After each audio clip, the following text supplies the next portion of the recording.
Hechos capítulo 1, versículo 8. Dice la palabra del Señor en el nombre del Padre, del Hijo y del Espíritu Santo. Pero recibiréis poder cuando haya venido sobre ustedes el Espíritu Santo. Y me serán testigos en Jerusalén, en toda Judea, en Samaria y hasta lo último de la tierra. Pero recibirán poder, alguien lo repite, recibirán poder cuando haya venido sobre ustedes el Espíritu Santo. Y me serán testigos en Jerusalén, en toda Judea, en Samaria y hasta lo último de la tierra. Padre, gracias por tu palabra. En el nombre de Jesús pido tu ayuda, la ayuda de tu Espíritu Santo en esta hora. En el nombre todopoderoso de Jesús. Amén, amén. Pueden sentarse. Hoy se celebra en el mundo entero el día de Pentecostés, por lo menos en el mundo donde ha llegado el cristianismo. En todas las variedades, todas las vertientes cristianas se celebra el día de Pentecostés. Y quiero hablar de lo que significa el día de Pentecostés y de lo que hay detrás del día de Pentecostés. ¿Por qué es tan importante? ¿Por qué el diablo le tiene tanto miedo y odia tanto, aborrece tanto y ha enseñado a tanta gente a aborrecer lo que es Pentecostés, pentecostalismo, pentecostalidad? De hecho, hay un reducto del cristianismo, el cristianismo histórico, que aborrece lo que es pentecostalismo, pentecostalidad, Pentecostés. El diablo los ha enseñado, los ha engañado para que odien esa palabra y sus hermanos que practican el pentecostalismo. Yo quiero que en este día lo entendamos. Nosotros como tales, por un asunto de fe, pero también de práctica, somos pentecostales. Pero somos pentecostales, en este caso, equilibrado, balanceado. Porque el pentecostalismo mucha gente se ha encargado por ahí de decir que son desordenados, que son gente indisciplinada, que son gente que no tiene progreso, que no tiene estudio, que es gente atrasada, que es gente que no tiene nada que dar, que es la gente que viene de los reductos más pobres de la sociedad, etcétera, etcétera. Y todo eso es falso. Pero hoy usted va a entender por qué el diablo ha lanzado tantos improperios y todavía sigue lanzando contra el pentecostalismo, contra el Pentecostés, y por qué el diablo odia tanto esto. En primer lugar, entendamos por qué se celebra el día de Pentecostés. En primer lugar, para los judíos tenía varios significados. Para los judíos, celebrar Pentecostés significaba 50 días después de la Pascua. La palabra Pentecostés habla de 50 días después que se celebraba la fiesta de la Pascua, la fiesta donde se mataba al cordero, se inmolaba a un cordero y la sangre de ese cordero la utilizaban en simbología de remisión o de perdón de pecados para una familia o para dos familias. Después, 50 días después, venía la celebración de Pentecostés. También entre los judíos, la palabra Pentecostés tenía el trasfondo de que 50 días después de que Israel salió, escúcheme bien, de Egipto, recibieron la ley en el monte Sinaí.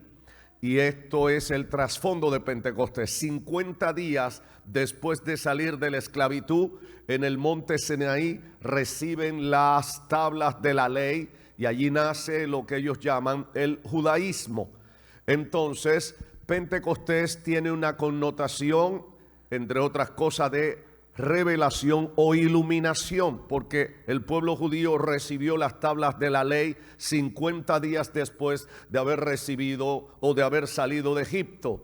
También tiene una connotación el día de Pentecostés con lo que tiene que ver con redención, porque 50 días después de la Pascua se celebra Pentecostés. También la fiesta de Pentecostés se llamaba la fiesta de la semana o de la cosecha, la fiesta de la mies, porque 7 semanas después de la fiesta de las Pascuas se celebraba la fiesta de la cosecha, que es también Pentecostés. En otras palabras, el pueblo venía con la ofrenda, con la primicia de lo que había recogido, los primeros frutos, y se lo presentaba al Señor en agradecimiento por la buena cosecha, en agradecimiento porque Dios les había dado cosecha.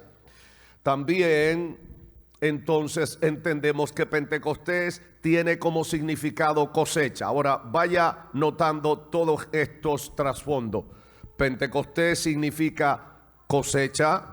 Pentecostés está relacionado con cosecha, está relacionado con el otorgamiento de la ley, la palabra de Dios, en otras palabras, revelación, iluminación de la palabra, pero Pentecostés también está relacionado con lo que tiene que ver con la celebración días después de la Pascua.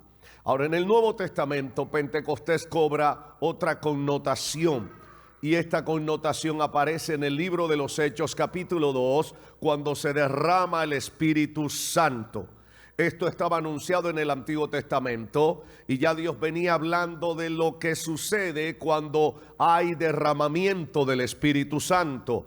Cuando hay derramamiento del Espíritu Santo, lo muerto cobra vida, lo que era estéril produce fruto, lo que no servía comienza a servir. Y ya Dios se lo venía revelando al pueblo judío. Aleluya. Mira lo que está diciendo en el libro del profeta Isaías, capítulo 32, versículo 15, hablando del derramamiento del Espíritu Santo, porque en el Nuevo Testamento es que se cumple esto. Isaías capítulo 32 versículo 15 dice esto: hasta que sobre ustedes se ha derramado el Espíritu de lo alto. ¿Y qué pasa cuando se derrama el Espíritu de lo alto? Entonces el desierto, escuche bien, se convertirá en campo fértil y el campo fértil será como un bosque. Cuando hay derramamiento del Espíritu Santo, el desierto cobra vida. Lo que era infértil se hace fértil. Lo que era improductivo se hace productivo. ¿Alguien me está oyendo en esta hora? Aleluya. Nuevamente, Dios vuelve y habla. Y esto es lo que Pedro habla de que es la cosecha del Padre. La promesa del Padre. Y lo dice el Señor Jesucristo. Joel capítulo 2 versículos 28 y 29, mire lo que dice. Joel capítulo 2 versículos 28 y 29 dice esto: después de esto derramaré mi espíritu sobre todo ser humano, sobre toda carne, y profetizarán vuestros hijos y vuestras hijas, y vuestros ancianos soñarán sueños, y vuestros jóvenes verán visiones. También sobre los siervos y las siervas derramaré mi espíritu en aquel día. Está diciendo que el día en que ocurra el derramamiento del Espíritu Santo, hermanos míos, se pasa a una dimensión de lo sobrenatural y de activación en el pueblo de Dios, en donde los hijos y las hijas comienzan a profetizar, en donde los ancianos sueñan sueños y ven visiones los jóvenes, en donde los siervos y las siervas, hermanos míos, sobre aquellos que se derrama el Espíritu Santo, cobran vida.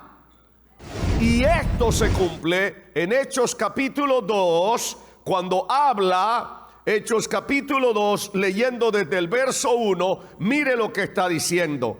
Cuando llegó el día de Pentecostés, todos ellos estaban juntos y en el mismo lugar, unánimemente juntos. De repente vino del cielo un estruendo como el de un viento recio y llenó toda la casa donde estaban reunidos. Se les aparecieron como lenguas de fuego repartidas se posaban sobre cada uno de ellos.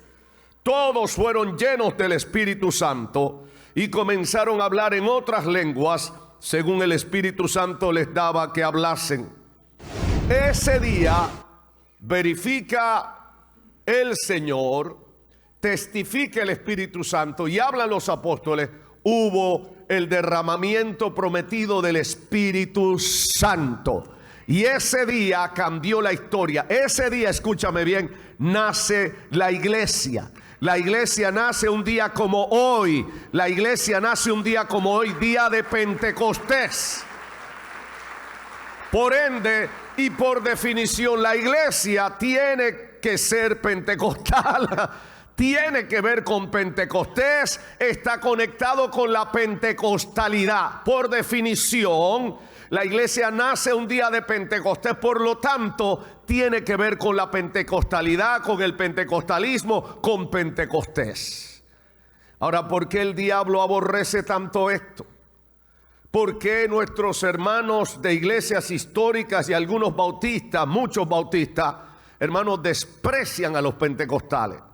Algunos han escrito libros terribles, ofensivos, llamándolos como si fuéramos cosas, no como creyentes, como si fuéramos locos o gente con problemas mentales, etcétera, etcétera. Es cierto que en algunos casos, algunos hermanos pentecostales se les ha ido la mano en emocionalismos y cosas por el estilo. Pero eso no quiere decir que todos los pentecostales sean desordenados o sean gente que no tienen entendimiento. Es una falta de entendimiento de aquellos que han asumido ese relato.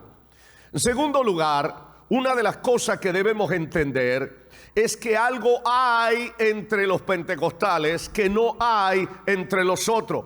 Los pentecostales, escúcheme bien, son más del 80% de lo que es el protestantismo evangélico en todas partes. En otras palabras, donde quiera que hay 10 iglesias, hay 8.2 que son pentecostales. El resto no son pentecostales. Ahí están las luteranas, anglicanas, reformadas y todo lo que usted quiera decir. Estoy hablando del protestantismo evangélico.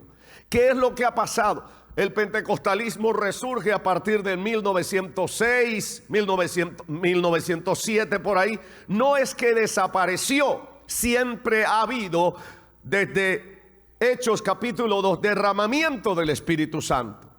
Pero en algunos lugares se ha sentido más que otro.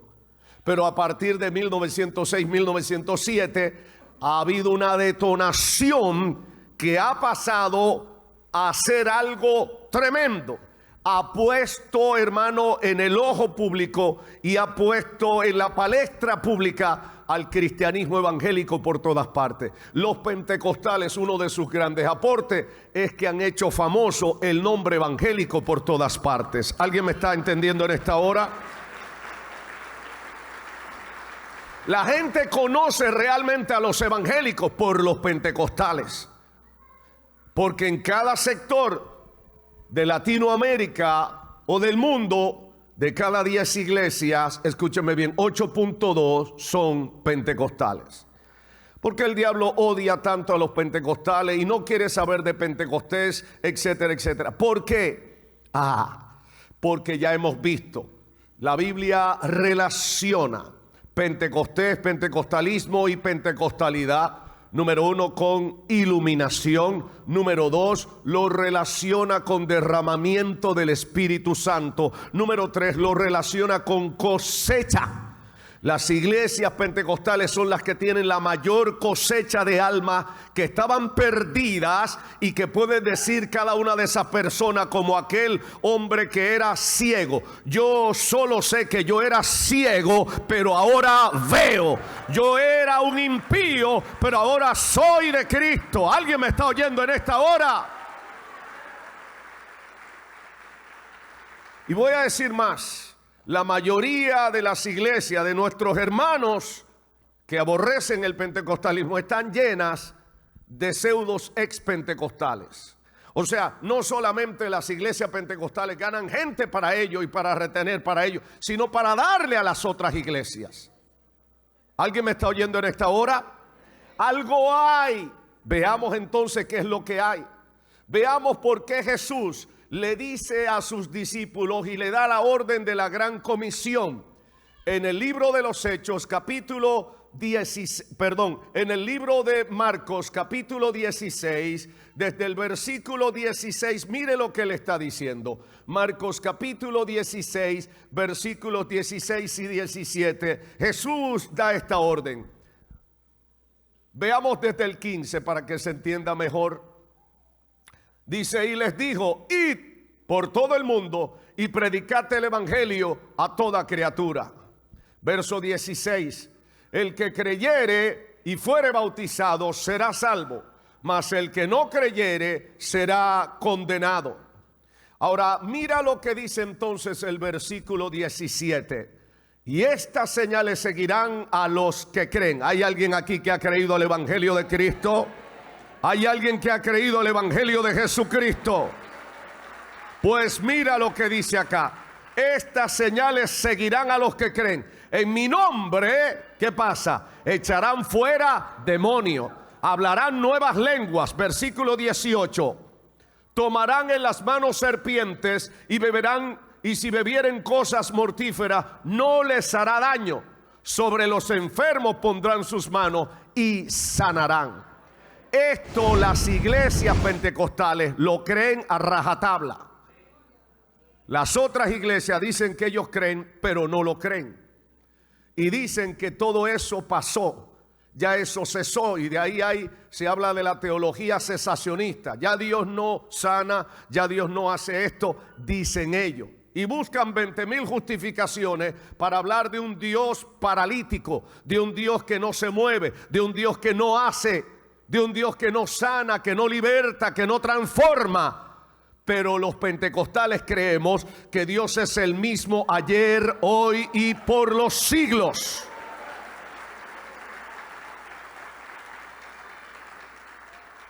¿Por qué Jesús, además de dar la orden de la gran comisión, cuando le dice id por todo el mundo, ese imperativo id está diciendo vayan rápido, váyanse ya? Pero al mismo tiempo Jesús les da esta orden. Hechos capítulo 1, versículos 4 y 5. Hechos capítulo 1, versículos 4 y 5. Mire lo que está diciendo. Y estando juntos les ordenó, no salgan de Jerusalén, sino esperen la promesa del Padre, la cual oyeron de mí. Porque Juan ciertamente bautizó con agua, pero ustedes serán bautizados ¿con qué? Con el Espíritu Santo dentro de no muchos días. Esto es lo que Jesús mismo llama la promesa del Padre. No salgan de Jerusalén. Previamente les ha dado la orden, vayan y prediquen el evangelio a todo el mundo. Hagan discípulos por todo el mundo. Váyanse ya. Pero ahora les dice, pero un momentito, no salgan todavía de Jerusalén sin que antes hayan recibido la promesa del Padre. ¿Cuál es la promesa del Padre? Derramaré de mi espíritu sobre toda carne. Voy a derramar de mi espíritu sobre toda carne. Y ya leímos en Isaías 32:15 que cuando se derrama el Espíritu Santo, lo que era un desierto cobra vida. Cuando se derrama el Espíritu Santo, lo que era estéril comienza a dar fruto y cosecha. Cuando se derrama el Espíritu Santo, lo que estaba muerto cobra vida. ¿Alguien me está oyendo en esta hora? ¡Oh, aleluya! Esa es la gran diferencia. El Espíritu Santo, cuando se mueve, cuando le dan libertad, comienza a hacer cosas maravillosas. Comienza a transformar el desierto en campo fértil, y el campo fértil lo convierte en bosque estable, frondoso, que permanece por el tiempo. ¿Alguien me está oyendo en esta hora? Por eso Jesús les dijo, y recibirán poder. Hechos 1:8. Recibirán poder cuando haya venido sobre ustedes el Espíritu Santo, y entonces me serán testigos en Judea, en Samaria, en Jerusalén, Judea, Samaria y hasta lo último de la tierra. Cuando él habla de recibirán poder en Hechos 1:8, la palabra original ahí significa dinamita. Ahora, ¿para qué sirve la dinamita?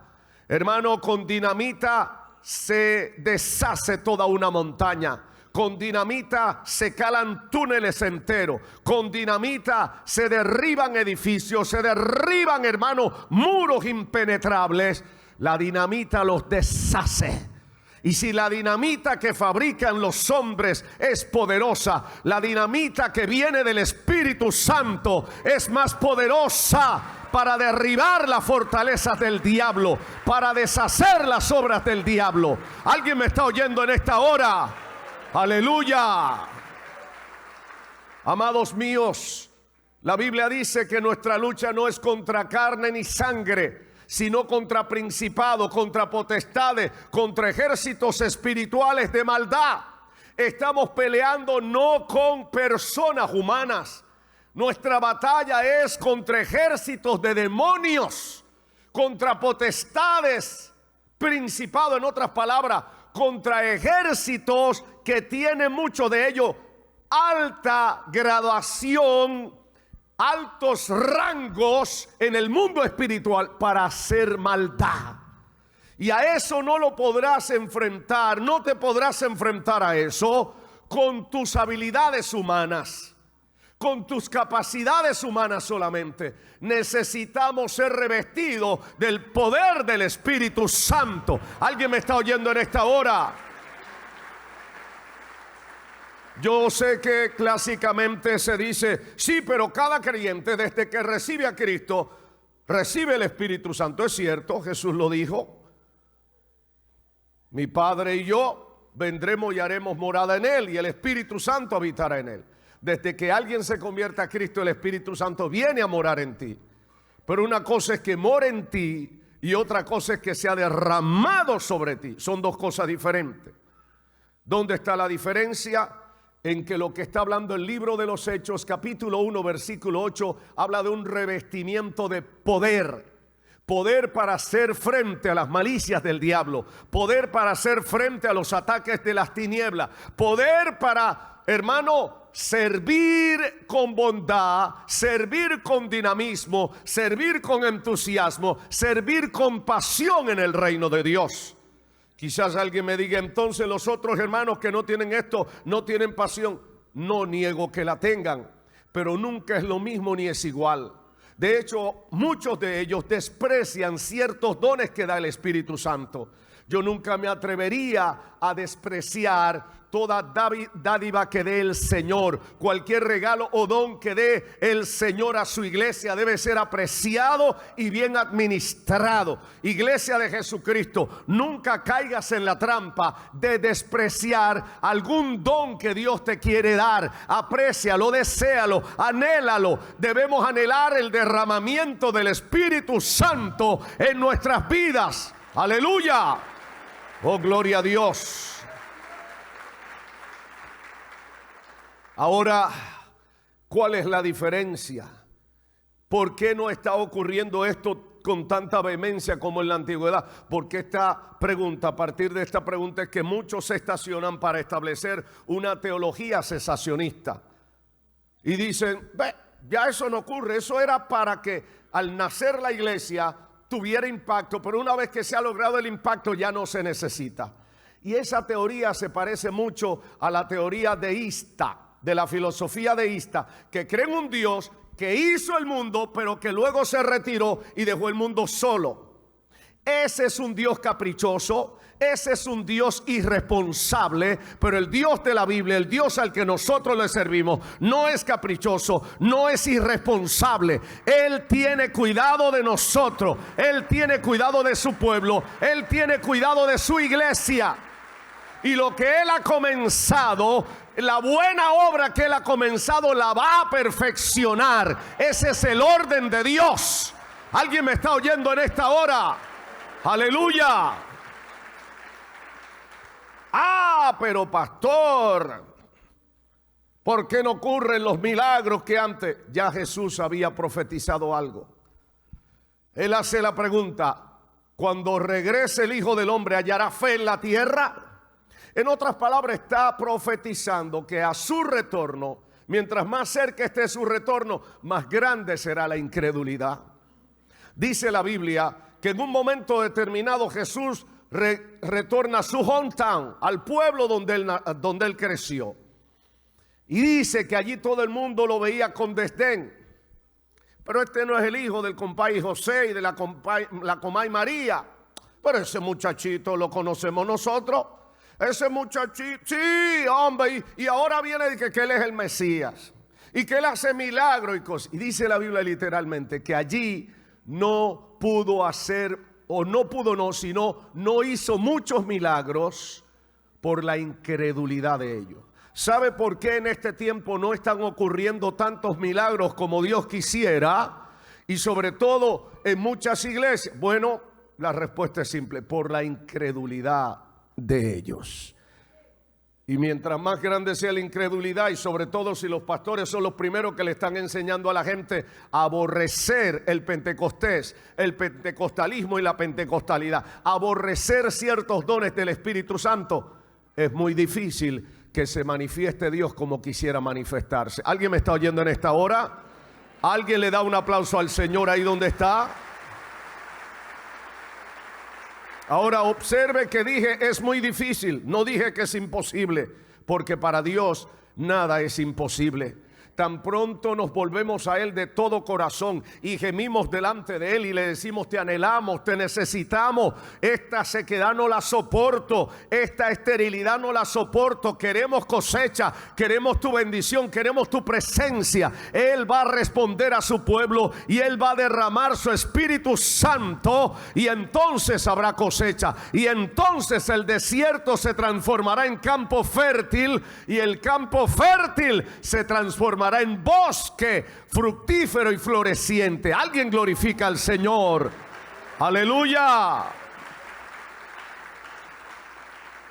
Por eso en este día no solamente recordamos, celebramos el día de Pentecostés, y lo celebramos recordando que Pentecostés tiene como trasfondo iluminación, revelación de Dios. Tiene como trasfondo cosecha del Espíritu Santo. Tiene como trasfondo derramamiento del Espíritu Santo y activación de los dones que da el Espíritu Santo a su iglesia. Es a partir de Pentecostés que nace la iglesia y que se activan unos dones sobrenaturales. Quiero que sepa, en el Antiguo Testamento estaban los dones del Espíritu Santo, pero sobre 2 o 3 personas a la vez. No había muchos que tenían esos dones que, por ejemplo, poseía el profeta Daniel, o los dones que poseía Elías y Eliseo. Ellos eran únicos. La gran diferencia entre el Antiguo Testamento y el Nuevo Testamento, ¿sabe cuál es? Pentecostés, porque en Pentecostés se derramó el Espíritu Santo y hizo que lo que era particular, singular, se pluralizara y se democratizara para todos los creyentes que lo deseen y que lo creen. Por eso dice la palabra, aleluya, y estas señales, óyeme bien, Marcos capítulo 16. Versículo 17, 16 y 17. Mira lo que dice. El 17. Y estas señales seguirán. ¿A quiénes? A los que ¿qué? No dice a los incrédulos. No dice a los que niegan que esto pueda ocurrir. No dice a los que no quieren. Dice a los que creen. Estas señales seguirán a los que creen. En mi nombre, dice Jesús, echarán fuera demonios. ¿Hablarán en qué? En nuevas lenguas. ¿Qué más dice el verso 18? Tomarán en las manos serpientes, y si bebieren cosas mortíferas, no les hará daño. Sobre los enfermos pondrán sus manos y sanarán. Ahora, estas señales no son para todo el mundo, son para los que creen. ¿Hay alguien aquí que cree que Dios todavía lo hace? ¿Hay alguien aquí que cree que Dios sigue siendo el mismo ayer, hoy y por los siglos? ¿Alguien le da un grito de júbilo al Señor? ¡Aleluya! ¡Oh, gloria a Dios! Hermanos míos, la Biblia dice que donde está el Espíritu de Dios, allí hay libertad. Cuando se manifiesta el Espíritu Santo, allí hay libertad. Los demonios huyen Aleluya. Los cautivos son liberados. El poder de Dios se manifiesta. El que estaba deprimido es libre. Y el Señor hace la obra de una manera espectacular. ¿Alguien me está oyendo en esta hora? Amamos y respetamos a nuestros hermanos que no son pentecostales. Pero de igual manera quisiéramos que ellos respetaran nuestra postura como pentecostales. El que no quiera creer, no crea. Pero la Biblia dice este privilegio. Marcos capítulo 16, versículo 17. Y estas señales seguirán. ¿A quiénes? Aquí hay alguien que cree. Hay alguien que se atreve a decirle al Señor: yo creo. Yo creo. El que no quiera creer, ese será su problema, pero que nos respete. El que quiera estacionarse en la estación del cesacionismo, de decir: no, ya Dios cesó, ya Dios no hace, ya Dios no opera, ese es su problema. Nosotros creemos que Dios no ha cesado, el poder de Dios no ha parado. Él tiene todo el poder, toda la autoridad, y Él sigue sanando, Él sigue libertando, Él sigue rompiendo cadenas, Él sigue rompiendo ataduras, Él sigue haciendo milagros, prodigios y maravillas. ¿Alguien le cree a Dios? Aleluya.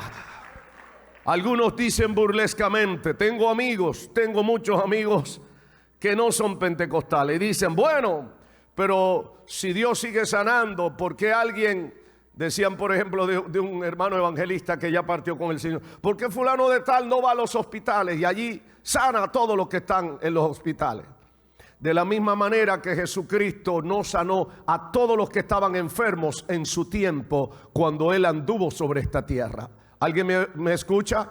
Él sí sanó a todos los que le trajeron, pero Él no sanó a todos los que estaban en otro perímetro, en otros lugares.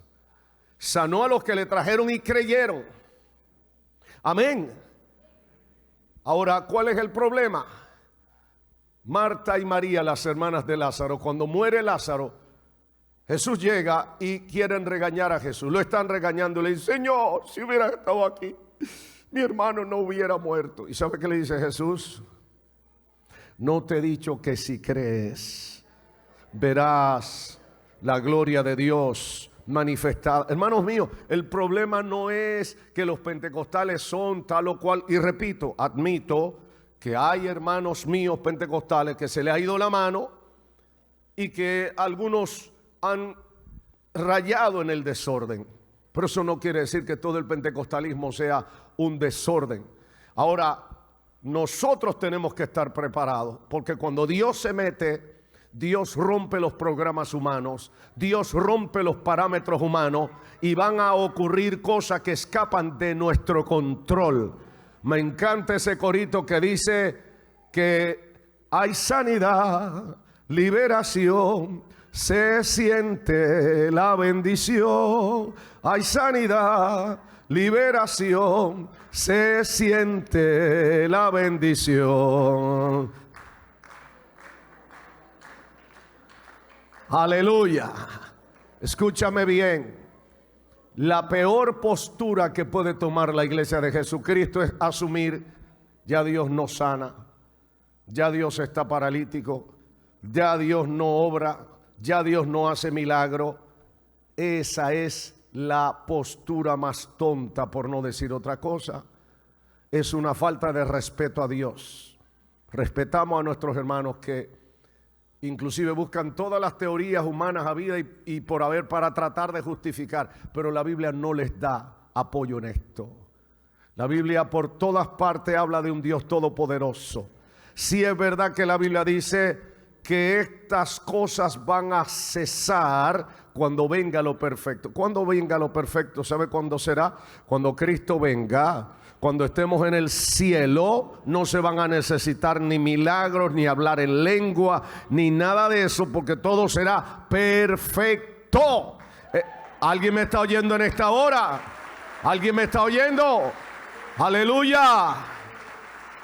Ahora quiero terminar recordándote esto que el Espíritu Santo contesta a través del apóstol Pedro cuando le hacen la pregunta, después de que en Hechos capítulo 2 Pedro se levanta valientemente y responde a aquellos que le están preguntando y le dice: ¿qué debemos hacer? ¿Qué podemos hacer? Él le responde de esta manera valiente y asombrosa. Hechos capítulo 2, los versículos 38 y 39 dice esto. Hechos capítulo 2, versos 38 y 39. Pedro les dijo: arrepiéntanse y bautícese cada uno de ustedes en el nombre de Jesucristo para perdón de los pecados. Y oiga esto: y recibirán ¿qué? El don del Espíritu Santo. En otras palabras, el bautismo del Espíritu Santo. ¿Y qué va a pasar?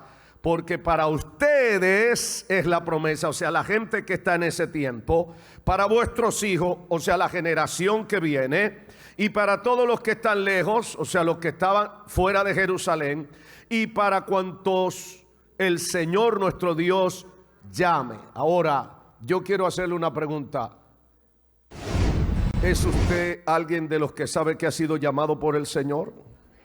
Pues quiero decirte, esto es para ti. El derramamiento del Espíritu Santo es para ti.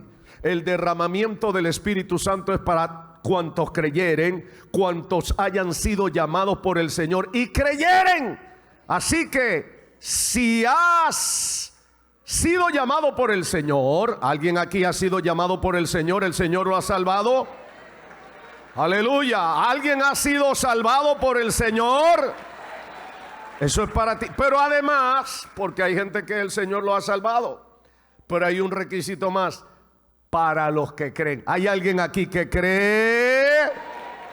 Pues eso es para ti. Lo voy a repetir de nuevo porque vi algunas manos que se quedaron perezosas. Voy a creer que son manos perezosas.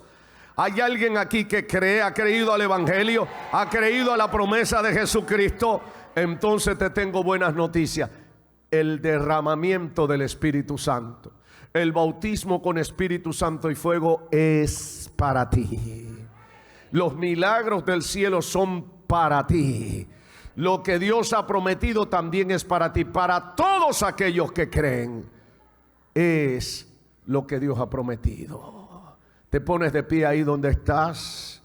Yo quiero que hablemos con el Señor en esta hora. Quiero recordarte esto: no todos los que originalmente estaban en el aposento alto perseveraron. Algunos, al llegar la noche del primer día, dijeron: bueno, compadre, no ha pasado nada, así que yo me voy, pues yo tengo que trabajar, y se fueron. Otros se retiraron al siguiente día. Pero la Biblia dice que los que perseveraron y estaban unánimemente juntos, no solamente estaban allí, sino que estaban en un mismo espíritu, una misma alma todos, esa gente recibió el bautismo del Espíritu Santo y fuego. Una de las experiencias que te puedo decir es que algunos han recibido el bautismo del Espíritu Santo. A veces, hermano, en el mismo día en que se convierten, viene el Señor y los bautiza con su Espíritu Santo y fuego. Pero hay otros que han venido a recibir esto en la ancianidad de sus días. Siempre recuerdo la experiencia de un hermano, un buen hermano, que era un poco mayor que yo cuando yo era un chamaquito. Pero en la iglesia donde el Señor me salvó, allí yo recuerdo que muchos de los jóvenes y adolescentes tomamos la decisión: vamos a amanecer en la iglesia todos los días hasta que el Señor nos bautice con Espíritu Santo y fuego. ¿Y sabe qué? Yo no puedo decir que sucedió todo de la noche a la mañana, pero todas las noches estábamos orando y también roncábamos un poquito, hay que admitirlo. Pero siempre el Señor bautizaba a alguno. Algo pasaba. Y había uno de estos hermanos que ya, repito, me llevaba unos años a mí. Él no había recibido esto y él se sentía mal. Oye, todo el mundo, estos chamaquitos, imberbes, sin experiencia, ya lo recibieron, pero yo no he recibido. Pero él perseveraba y se mantenía allí. Y una noche, hermanos míos, despertamos todos porque estábamos roncando, hay que admitirlo. Orábamos, pero también dormíamos porque al otro día algunos íbamos a estudiar y otros iban a trabajar. Los más jovencitos íbamos a estudiar y los más mayorcitos iban a trabajar. Te quiero decir que una noche, no recuerdo qué día, Pero una noche despertamos todos oyendo esta persona con un lenguaraje ahí, y nos asustamos al principio, pero después recordamos: oh, ese fulano de tal ha recibido el bautismo de Espíritu Santo y fuego. Aleluya, porque lo buscó una y otra vez. Así que si todavía no lo has recibido, no pares. Pídeselo al Señor, anhélalo, búscalo, porque el Señor te lo va a dar. Porque esto es para ti, para tus hijos, para tus hijas. Esto es para ti. Donde está el Espíritu Santo, donde se manifiesta, no solo donde está, porque está donde están los creyentes está el Espíritu Santo. Hago la corrección. Hablo del derramamiento del Espíritu Santo, que es otra cosa. Donde hay derramamiento del Espíritu Santo, hay iluminación, hay poder, hay liberación, hay sanidad, hay todo lo que Dios ha prometido en su palabra. Así que en esta hora comienza a hablar con Dios. El que pueda cantar, cante, pero esta es la hora de ponernos en comunión con el Señor. Aleluya.